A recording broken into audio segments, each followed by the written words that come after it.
नमस्ते व्यूअर्स, नमस्ते स्टूडेंट्स।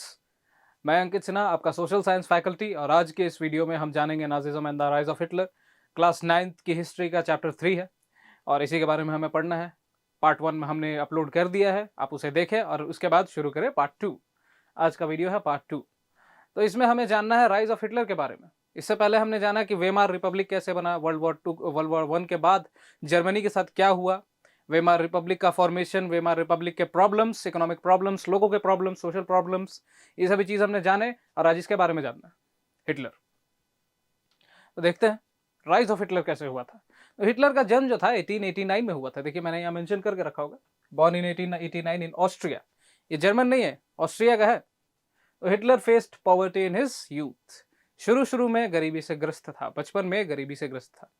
बाद में ये आर्मी में इसने आर्मी ज्वाइन की, हिटलर ने आर्मी ज्वाइन की और उसके बाद आर्मी में ये मैसेंजर का काम करता था। आर्मी में मैसेंजर का काम करता था, यहाँ से मैसेज वहां ले जाना, वहां से मैसेज इधर ले आना। उसके बाद वहां से मैसेंजर से कॉर्पोरल के रैंक तक पहुंचा और बहुत सारे ब्रेवरी मेडल्स भी जीता। उसके बाद देखिए impact of German defeat and Versailles treaty. क्या होता है जब जर्मनी वर्ल्ड वॉर 1 में हार जाता है तो हिटलर को बहुत बड़ा धक्का लगता है। मान लीजिए PTSD, post traumatic stress disorder, इसे बहुत बड़ा धक्का लगता है कि जर्मनी हार कैसे सकता है। ठीक है। और दूसरी बात है कि ट्रीटी ऑफ वर्सल्स से इसे बहुत नफरत थी क्योंकि जर्मनी के संसाधन छीन लिए गए थे, जर्मनी की जमीन छीन ली गई थी। भले था ये ऑस्ट्रिया का, वो अलग बात। 1919 में इसने जर्मन वर्कर्स पार्टी ज्वाइन किया और उसका नाम रख दिया, क्या देखिए, national socialist German workers party, known as the Nazi party. तो नाजी पार्टी का पूरा नाम क्या है? National socialist German workers party. ठीक है, ये सारी चीजें हैं। आगे बढ़ते हैं और देखते हैं इसके बारे में थोड़ा और। देखिए 1923 में क्या हो रहा था। 1923 बवारिया पर इसने कूच कर दिया, अटैक किया। बवारिया नाम के एक स्टेट पर इसने अटैक किया और वहां पर हार गया। हारने के बाद इसे अरेस्ट कर लिया गया और फिर इसे देश निकाला दे दिया गया, एग्जाइल। ठीक है। 1930s में Nazis struggle to gain popular support until the Great Depression. तो ग्रेट डिप्रेशन के कारण क्या होता है, नाजीज को पॉपुलर सपोर्ट नहीं मिल पाता, वर्कर्स पार्टी को सपोर्ट नहीं मिल पा रहा था। ग्रेट डिप्रेशन का इंपैक्ट था कि बैंक्स खराब हो गए थे, बैंक खत्म हो गए थे, बैंक्स की हालत खराब थी, ये मैंने आपको बताया है।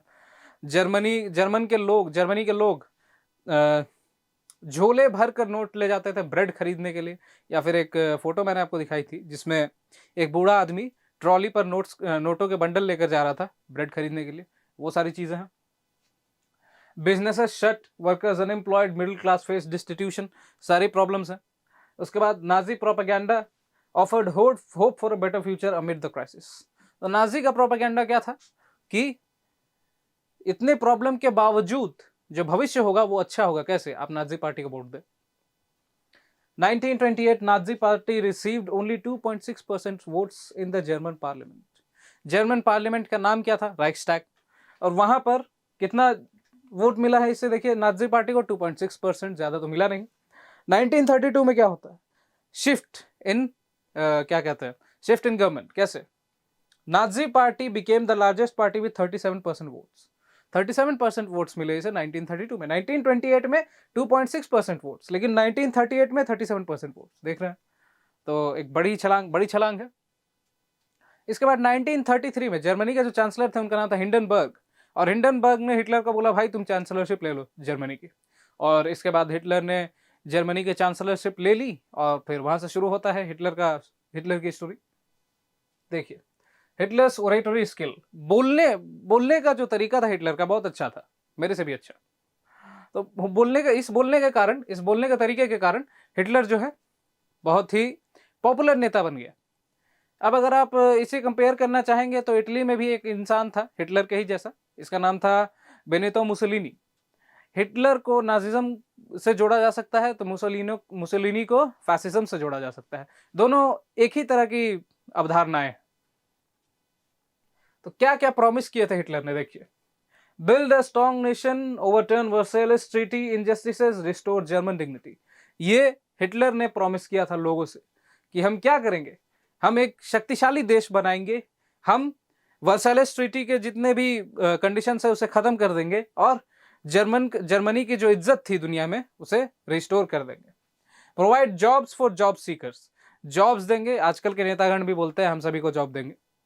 Assure A secure future for the youth, ये सारी चीजें हिटलर कह रहा था लोगों से, और आजकल के नेता लोग भी कहते हैं कि आपका भविष्य बढ़िया हो जाएगा, हम आपको जॉब देंगे, भले मिलता है कुछ नहीं, वो अलग बात है। Eliminate foreign influences, counter foreign conspiracies against Germany, Germany से क्या करता है, जितने भी जर्मनी के दुश्मन हैं उनसे लड़ेंगे, उन्हें खत्म करेंगे। ये सब हिटलर का प्लान था। हिटलर ने ऐसा प्रॉमिस किया था लोगों से। और यहां देखेंगे क्या हो रहा है, हिटलर की पॉलिटिक्स ऐसी है। देखिए पॉलिटिकल स्टाइल नया है। कैसे? Hitler introduce novel political approach emphasising rituals and spectacles for mass mobilisation, लोगों को पुरानी प्रथाओं पर विश्वास दिलाना, ये सारी चीजें हिटलर करता था। उसके बाद मैसिव रैलीज, बड़ी बड़ी रैलियां निकालता था नाजी पार्टी के साथ। इसके बाद symbolism, red banners with Swastika, आप जानते हैं स्वास्तिक का जो चिन्ह है नाजी से जोड़ा जाता है। भले हम लोग स्वास्तिक अपने धार्मिक तरीके से इस्तेमाल करते हैं, लेकिन यहाँ पर नाजी पार्टी ने भी स्वास्तिक का इस्तेमाल किया था, इसीलिए यहाँ पे red banners with swastika. Nazi salute, ritual applause, post speeches created a powerful spectacle of power, जब ये स्पीच देता था तो लोग कुछ हायर करके रखे थे, वो जोर जोर से तालियां बजाते थे, तो इससे लगता था कि ये बहुत ही बड़ा नेता है। तो ऐसा होने से क्या होगा, एडवर्टाइजमेंट जोरदार की थी इसने, सीधी सी बात। और इसी के कारण जर्मनी के लोग इसे बहुत मानते थे। इसके बाद देखिए goal of Nazi propaganda, Nazi propaganda का गोल क्या था? नाजी प्रोपेगेंडा स्ट्रेटेजी क्या है? Portrayed Hitler as a messiah, saviour figure. ये क्या करते थे कि हिटलर जो है एक मसीहा है, एक सेवियर है, बचाने वाला है आप लोगों को। कैसे? Imaginative impact, people shattered dignity and pride coupled with economic and political crisis made them receptive to this image। तो जब लोग बहुत ज्यादा प्रॉब्लम में है और अचानक से कोई आकर कहता है कि मैं आपके प्रॉब्लम्स को खत्म कर दूंगा, आपकी जिंदगी अच्छी हो जाएगी, फ्यूचर बढ़िया होगा, तो लोग मानने लगते हैं उससे। जैसे मान लीजिए कोई धार्मिक बाबा हो, आध्यात्मिक बाबा, ऐसा करने से, बाबाओं में आप विश्वास ना करें तो ज्यादा बढ़िया। जनवरी 30, 1933, so president Hindenburg offers chancellorship to Hitler, highest cabinet position. तो क्या है, चांसलरशिप हिटलर को दे दिया गया। किसने दिया? प्रेसिडेंट हिंडनबर्ग ने। Nazis growing influence, conservatives join Nazi cause adding their rise, conservative लोग जो थे वो नाजी पार्टी से जुड़े, और यहां से उदय शुरू होता है नाजी पार्टी का 1933 से। Hitler's action after gaining power, क्या किया हिटलर ने? सबसे पहले डेमोक्रेसी खत्म की, उसके बाद फिर fire in German parliament building in February provides opportunity.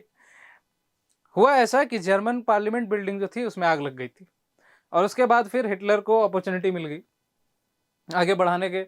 उसके बाद fire decree suspend civic rights guaranteed bye Weimar constitution like freedom of speech and assembly. अब यहाँ जब आग लग गई है तो इन्होंने सोचा कि कोई आतंकवादी संगठन ऐसा कुछ किया होगा किसी ने, कॉन्स्पिरेसी, और इसी के कारण क्या किया, आग का बहाना बनाकर सिविल राइट्स हटा दिया गया। उसके बाद वेमार कॉन्स्टिट्यूशन को खत्म कर दिया गया, उसका इस्तेमाल हम नहीं करेंगे, उसे हम नहीं मानेंगे, और फ्रीडम ऑफ स्पीच और असेंबली, ये सभी लोगों से जो राइट्स थे वो छीन लिए गए। टारगेटिंग कम्युनिस्ट, तो कम्युनिस्ट को टारगेट करना शुरू किया इन्होंने। Many sent to new concentration camps. Repression, अगर लोग क्या कर रहे हैं, अगर कम्युनिस्ट इनके खिलाफ हड़ताल करने की कोशिश कर रहे हैं तो उन्हें सप्रेस कर दिया जा रहा है, रिप्रेस कर दिया जा रहा है। Severe suppression of communist, 1440 out of 6808 arrest files in Dusseldorf were of communist. तो ड्यूसलडॉर्फ एक जेल का नाम है, और वहां पर आप देखेंगे कि 6808 केसेस में से 1440 कौन है? कम्युनिस्ट लोग हैं। और wider persecution, Nazis targeted 52 different victims group across the country। 52 अलग अलग विक्टिम ग्रुप थे नाजीज के, और इन्हें ही टारगेट किया जा रहा था शुरू में सिर्फ, बाद में तो आप देखेंगे अलग अलग रेसेस को भी टारगेट किया जा रहा था। तो देखिए इनेबलिंग एक्ट ऑफ 1933 अभी आए ही हैं, देखिए फरवरी 28 है ना, जनवरी 30, 1933 अभी बने हैं चांसलर, और मार्च 3, 1933 मतलब एक महीना बीता है। Enabling act past a significant turning point, क्या होता है इसमें? डिक्टेटरशिप, जर्मनी में डिक्टेटरशिप एस्टैब्लिश कर दी जाती है, मतलब तानाशाही, सीधा सा कहे तो।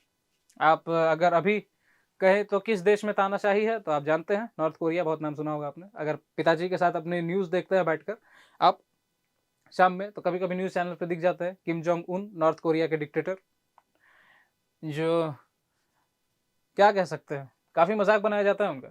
जैसे हमारे स्टूडेंट कहते हैं कि आप अगर नॉर्थ कोरिया जाएंगे तो उन्हीं के जैसे हेयर स्टाइल रखना पड़ेगा, तो नॉर्थ कोरिया में हेयर स्टाइल भी डिसाइडेड है आपके लिए, आप अपने मन से हेयर स्टाइल नहीं रख सकते। पॉलिटिकल सप्रेशन, तो जितना भी ट्रेड यूनियन थे, नाजी पार्टी को छोड़कर सब पर रोक लगाने की कोशिश की गई, रोक लगा दी गई, कोशिश करना तो छोड़ दीजिए। टोटल स्टेट कंट्रोल, अब इसे कहता है टोटलिटेरियन कंट्रोल, हर चीज पर आपके देश, आपकी गवर्नमेंट का कंट्रोल होगा। किस चीज पर? देखिए, स्टेट सीजर्स control over economy, media, military, judiciary, society पर भी।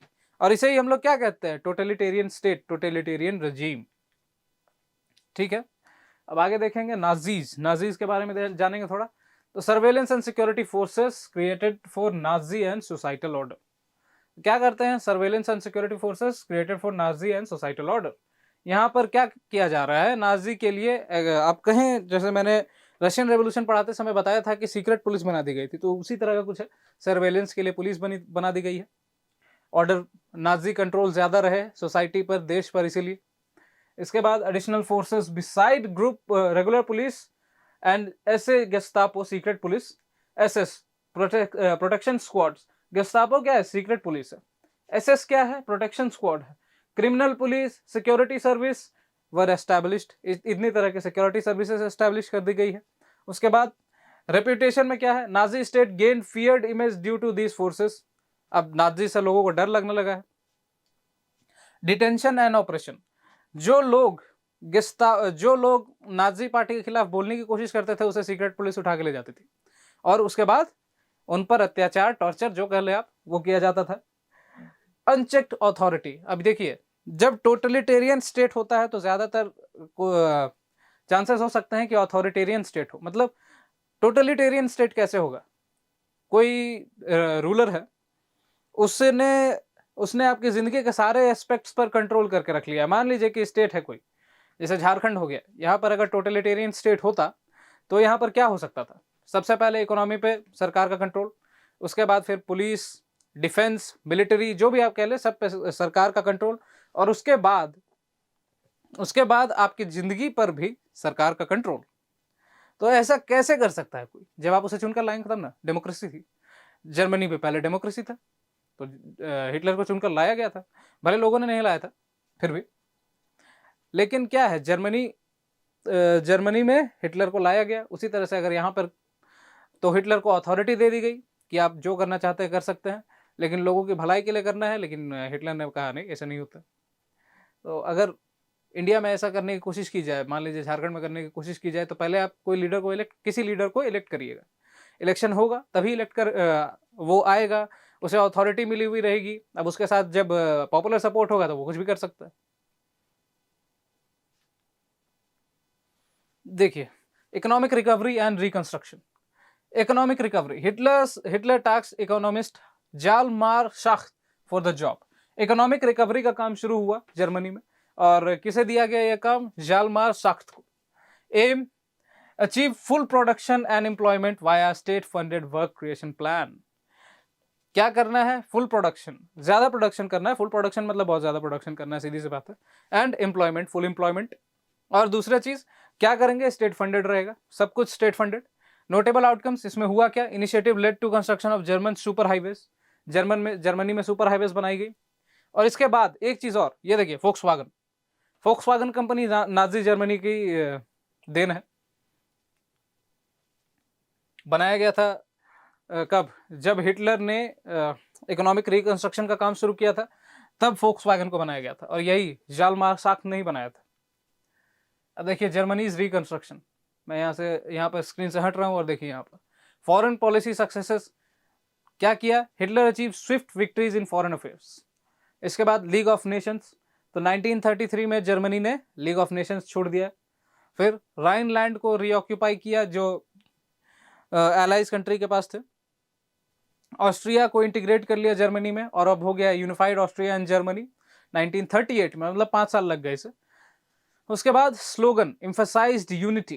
कैसे स्लोगन है देखिए, one people one empire one leader, student and land acquisition.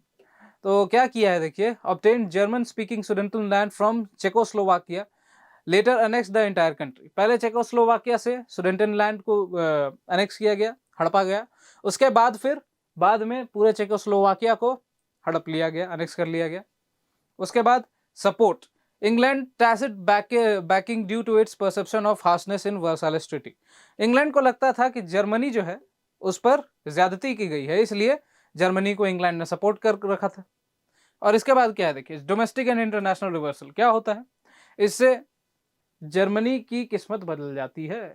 और यहां से देखते हैं हिटलर की एक्सपेंशनिस्ट एजेंडा, कैसे एक्सपेंशन चल रहा था। रीआर्मामेंट डिसएग्रीमेंट, मैं फिर से स्क्रीन से हट जाता हूं। देखिए शाक ने क्या किया है कि हैवी रीआर्मामेंट का प्रस्ताव दिया है। क्या करना है, नई आर्मी बनानी है सबसे पहले।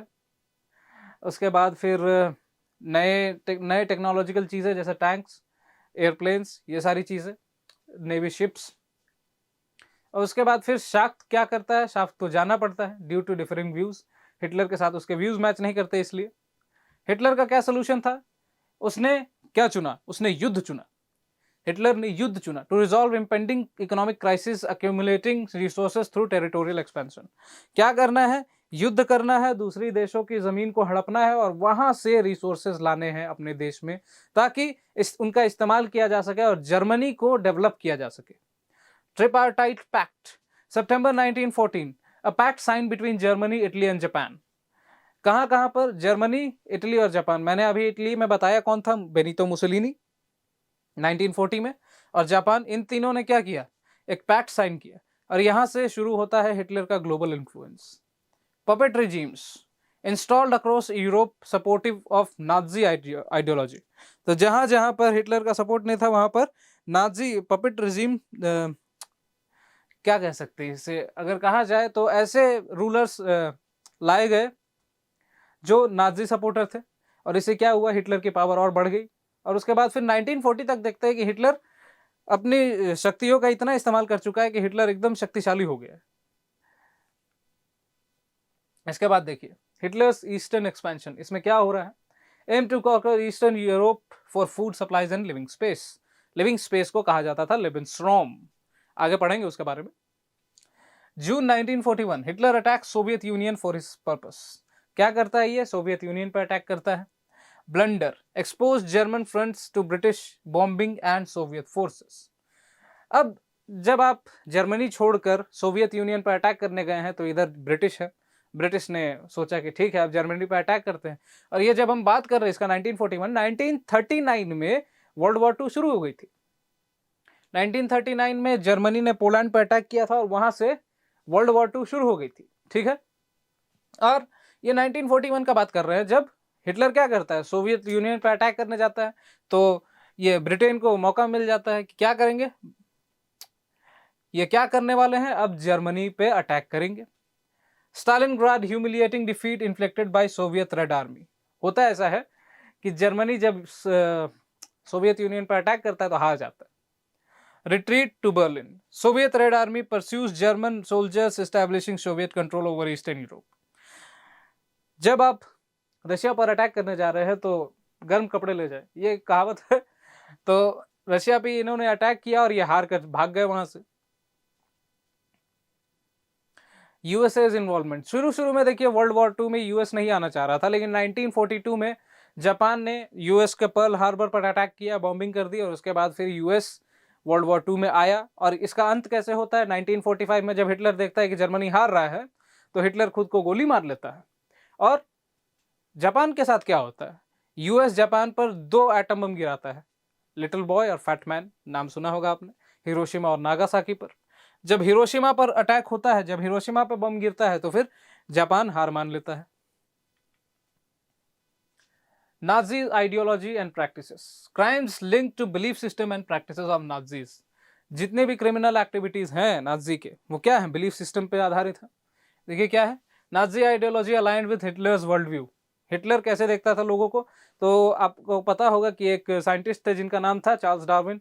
चार्ल्स डार्विन ने एवोल्यूशन का कॉन्सेप्ट दिया था और यह भी बताया था कि सर्वाइवल ऑफ द फिटेस्ट होता है। क्या होता है? Survival of the fittest. जो सबसे शक्तिशाली है, जो फिट है, वही जीतेगा, वही सर्वाइव कर सकेगा। और हिटलर को भी लगता था ये बात सही है। आर्यन डोमिनेंस, तो हिटलर को लगता था कि आर्यंस जो है सुपीरियर रेस है, इसीलिए आर्यन का राज होना चाहिए, आर्यन डोमिनेट करना चाहिए दुनिया को। ऐसी कुछ बात है।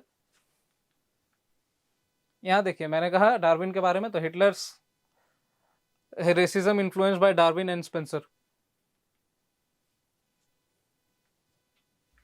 अभी देखिए लेवेनस्ट्रॉम एंड जियोपॉलिटिक्स। लेवेनस्ट्रॉम मतलब होता है लिविंग स्पेस।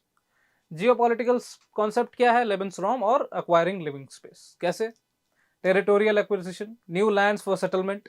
जब जर्मनी में जगह नहीं बचेगी जर्मन लोगों के लिए, तो कहां जाएंगे? अब लोगों दूसरे देशों को अनेक्स करेंगे और वहां जाकर रहने की कोशिश करेंगे, ऐसा होगा। Eastward expansion, Hitler aim to move east, gather Germans in one place. Poland experiment, Poland used as testing ground for territorial expansion. तो पोलैंड पर अटैक क्यों किया गया, यहां से आपको पता चल गया। अब यहां देखिए, Nazis aim to establish a pure German state. सिर्फ जर्मन स्टेट बनाना चाहते थे, जर्मन रेशियल कम्युनिटी बनाना चाहते थे। Only pure and healthy Nordic Aryans considered desirable for society. यहां पर आप देख रहे हैं कि pure and healthy Nordic Aryans.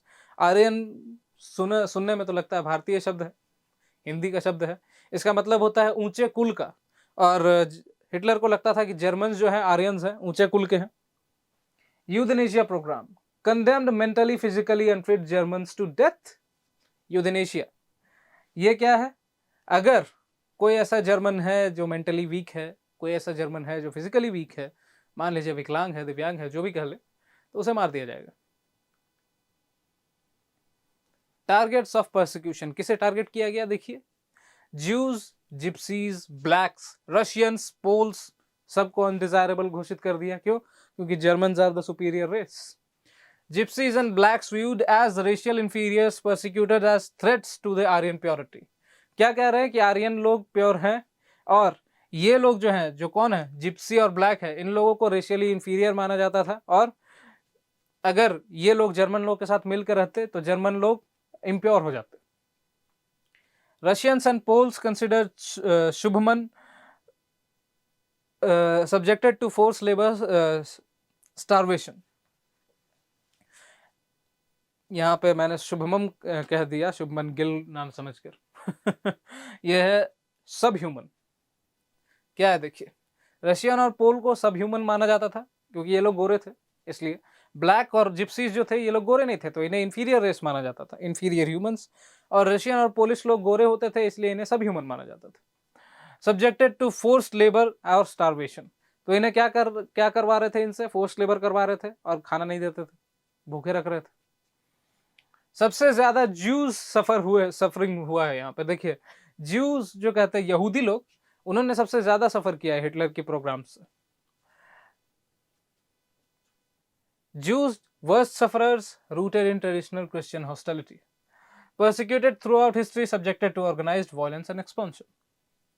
Hitler मानता था कि देखिए, अपने अगर जीसस क्राइस्ट की कहानी जानते हैं, मैं तो पूरी तरह से नहीं जानता, फिर भी एक चीज़ जानता हूँ कि जीसस क्राइस्ट को धोखा दिया गया था, या फिर उनके डिसाइपल्स में एक खबरी था जिसका नाम था जूडस, पता नहीं, मुझे नाम तो याद नहीं ठीक से, फिर भी। और वो क्या था? वो ज्यू रेस का था, ज्यू रिलीजन धर्म का था, यहूदी धर्म का था, और उसने जीसस क्राइस्ट को धोखा दिया था। तो हिटलर क्रिश्चियन था, पढ़ी होगी उसने बाइबल, और वो सोचता था कि जीसस क्राइस्ट को धोखा देने वाले धर्म के लोगों को क्यों रहने दिया जाए, उसे मार देना चाहिए। और यही है Hitler's hatred based on pseudo scientific racial theories, believed only in elimination was the solution. उसे लगता था कि इन सभी लोगों को खत्म कर देना चाहिए, वही एक सॉल्यूशन। फेजेस ऑफ परसिक्यूशन, पहले इनिशियल टेरर, फिर पॉपुलराइजेशन, उसके बाद सेग्रीगेशन, उसके बाद फिर कॉन्सेंट्रेशन एंड मास किलिंग। शुरू में डराया जाता था, उसके बाद फिर धमकाया जाता था, बाद में उसे अलग कर दिया गया। अलग करने के बाद फिर कॉन्सेंट्रेशन कैंप में ले गए, और उसके बाद फिर सारे लोगों को गैस चैम्बर में घुसा कर मार दिया। बोलने में भी ठीक नहीं लगता। Racial utopia. Nazis combined genocide and war. Nazi ने क्या किया? नाजी लोगों ने जेनोसाइड और वॉर दोनों को कंबाइन कर दिया। Ethnic cleansing, Poles displaced replaced by ethnic German from occupied space. क्या करते हैं देखिए, पोलैंड पर कब्जा कर लिया था और पोलैंड के लोगों को हटाकर वहां पर जर्मन लोगों को रहने दिया गया था। Polish intelligentsia, target large scale killing to people to keep population subservient. लोगों को मारा जा रहा था, क्यों? इसलिए ताकि जर्मन लोगों के लिए जगह बनाई जा सके और लोगों को डरा कर रखा जा सके, दूसरे रेस के लोगों को। Force separation, Aryan looking Polish children taken tested raised in German families if they passed. तो जो लोग अच्छे लगते थे हिटलर की सेना को, हिटलर को, गोरे लोग, उन्हें क्या किया जाता था? उन्हें उनके माता पिता से छीन लिया गया और उसके बाद फिर उन्हें जर्मन बना दिया गया। जर्मन फैमिलीज में उन्हें बड़ा पाला पोसा जाता था। ये उसके बाद general government, large ghettos, gas chambers became killing fields for Jews. Jews लोग को मारा जा रहा था, कैसे? बड़े बड़े गैस चेम्बर में घुसाकर। आप जानते हैं, इस पे ज्यादा बात नहीं करना चाहूंगा मैं। Hitler believed in instilling Nazi ideology in children for a strong society. हम बात कर रहे हैं हिटलर इंटरेस्ट इन यूथ। तो हिटलर को लगता था कि बच्चों में नाजी आइडियोलॉजी भरनी चाहिए। और क्या कैसे देखता था वो बच्चों को, ये देखिए कि नाजी आइडियोलॉजी बच्चों में डाले और control inside and outside school, indoctrination required control in schools and beyond. तो बच्चों में नाजी आइडियोलॉजी डालना है, कैसे? जर्मन टीचर्स को जो नाजी सपोर्ट करते हैं उन्हें स्कूल में डाल दीजिए और वो लोग बच्चों को नाजिज्म सिखाएंगे। उसके बाद फिर स्कूल्स अंडर नाजिज्म, देखिए क्या है, स्कूल्स क्लेंस्ड एंड प्योरिफाइड। क्या करते हैं कि ज्यूज जो जितने भी टीचर थे उन्हें हटा दिया जाता है। Segregation, Germans and Jews couldn't interact, undesirable children excluded. जो अनडिजायरेबल चिल्ड्रन है, जो लोग आर्यन नहीं कंसिडर किए जाते हैं, उन्हें हटा दिया जाता है, सेग्रीगेट कर दिया जाता है। नाजी स्कूलिंग प्रोसेस क्या है? आइडियोलॉजिकल ट्रेनिंग पे बेस्ड है। क्या है? री रिटन टेक्स्ट बुक, जितने भी टेक्स्ट बुक है सबको नया बनाया गया। रेशियल साइंस सिखाई जा रही है लोगों को। और क्या किया जा रहा है? किताबों में रेसिज्म पढ़ाया जा रहा है कि जर्मन आर्यंस ज़्यादा बढ़िया हैं और दूसरे समुदाय के जो लोग हैं वो लोग ठीक नहीं है, इस तरह की चीज़ें। इंडोक्ट्रिनेशन क्या है देखिए, taught loyalty, submission, hatred for Jews, worship of Hitler. ये सभी चीजें हैं जो बच्चों को सिखाया जा रहा है। क्या? Loyalty, submission to Hitler, worship of Hitler और हेट्रेड फॉर ज्यूज। स्पोर्ट्स में अग्रेशन वाले गेम्स, जानते हैं लड़कों को बॉक्सिंग सिखाई जाती थी। अब यहां पर देखिए, यूथ ऑर्गेनाइजेशन बनाया गया वहां पर जो नेशनल सोशलिज्म का स्पिरिट बनाया। जंग वोक, ये क्या है? 10 साल के बच्चे को क्या कहते हैं, एडमिशन दिलवाया गया। 10 साल के बच्चे इसमें एडमिशन लेते थे। At 14 joined Hitler Youth. क्या करते हैं? 14 साल में उसके बाद हिटलर की पार्टी में जुड़ जाते हैं, हिटलर की यूथ पार्टी में। उसके बाद देखिए आइडियोलॉजी क्या है? Learn to worship war. क्या करना है? युद्ध करवाना है इनसे। ग्लोरीफाई अग्रेशन, अग्रेशन को ग्लोरीफाई करना है। और हेट ज्यूज, कम्युनिस्ट और जिप्सीज, इस तरह की कुछ चीजें सिखाई जा रही थी बच्चों को। लेबर सर्विस क्या है देखिए, labour service and arm forces. After training join labour service then arm forces, जैसे हिटलर ने शुरू किया था उसी तरह से। Nazi organisation, further involvement in Nazi groups. तो शुरू से ही अंत तक पूरा नाजी ही भरा हुआ है इस पेज में। देखिए आगे क्या है, लड़कों को fight for equal right seen as destructive. क्या किया जा रहा है कि बराबर राइट्स के लिए फाइट जो किया जा रहा है, अगर आप बराबर राइट्स के लिए हड़ताल करते हैं या फिर क्या कहते हैं स्ट्रगल करते हैं, तो उसे डिस्ट्रक्टिव माना जा रहा है। Contrasting democratic struggles, children taught radical gender differences. क्या है देखिए, boys tend to be aggressive, masculine and self steel hearted. लड़कों को बॉक्सिंग सिखाइए, स्टील हार्टेड बनाइए, ये चीजें हैं आपकी किताब में लिखा गया है। और लड़कियों को क्या करना है? Good mother, be good mothers, अच्छी माँ बने, आर्यन बच्चों को जन्म दे, ये सारी चीजें हैं। मेंटेन रेस प्योरिटी, दूसरे जात, दूसरे समुदाय के लोगों से जाकर ना मिले। एक तरह से देखे तो हिंदू में भी ये सब प्रेवलेंट थे पहले, अभी तो चीज़ें बदल रही हैं धीरे धीरे। टीच नाजी वैल्यूज, तो यहाँ पर कंपैरिजन ना करें तो ज़्यादा बढ़िया है, क्योंकि इंडिया में चीज़ें अलग होती हैं। यहाँ पर लोगों को हेट करना नहीं सिखाया जाता। अब यहाँ से देखिए, मदरहुड एंड रिवॉर्ड। तो माताओं को रिवॉर्ड दिए जाते थे, अगर 4 बच्चे तो ब्रॉन्ज मेडल, 6 बच्चे तो सिल्वर, और 8 बच्चे या उससे ज़्यादा तो गोल्ड मेडल। यहाँ पर बच्चों की ओलंपिक्स चल रही थी। Hitler state, mother as a vital citizen, mother को ऊंचा स्थान दिया गया हिटलर के स्टेट में। अनइक्वल ट्रीटमेंट कैसे दिया गया, तो चिल्ड्रन का रेशियल डिजायरेबिलिटी के हिसाब से ट्रीटमेंट मिलता था। जो बच्चे आर्यन टाइप के दिखते थे उनकी माओ को अच्छा ट्रीटमेंट मिलता था, जो बच्चे आर्यन टाइप के नहीं दिखते थे उनकी माओ को खराब ट्रीटमेंट मिलता था। Rewards for racially desirable children, देखिए, favoured hospital treatment, concessions in shop, theatres and railway fares, ऐसी चीजें हैं।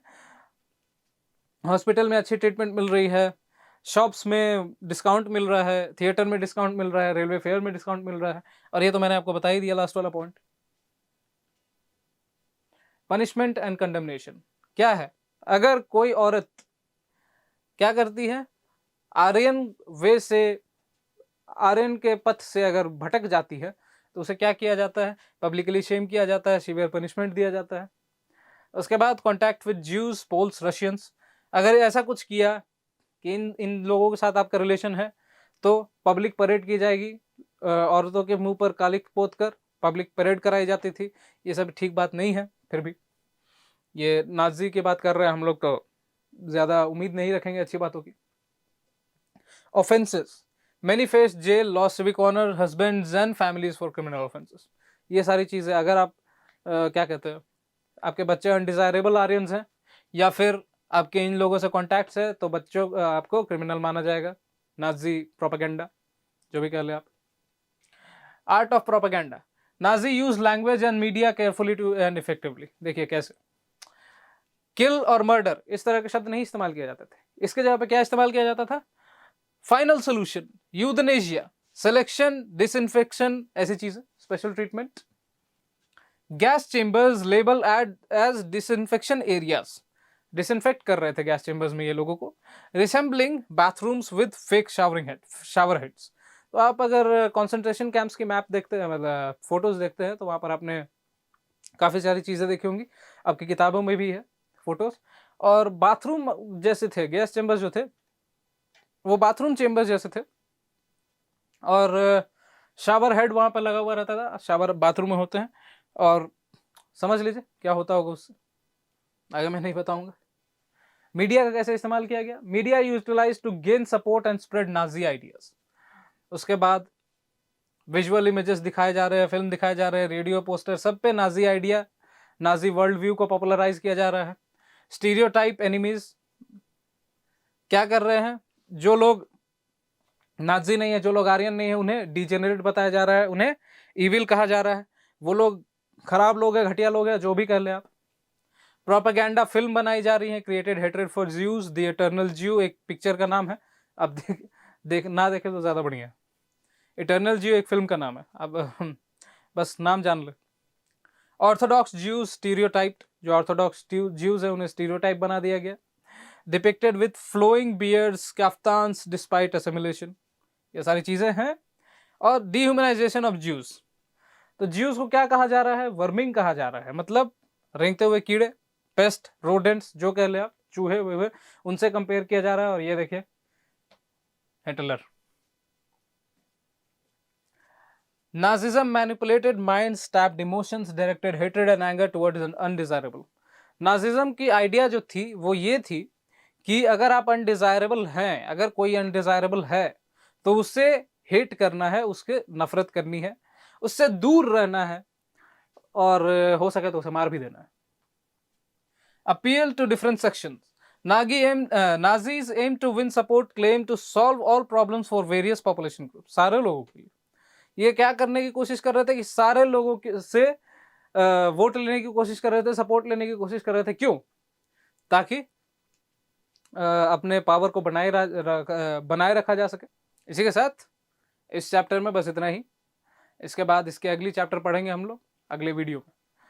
तो सब्सक्राइब करें, फॉलो करें हमें इंस्टाग्राम पर और घंटी का आइकन दबाना ना भूलें। धन्यवाद।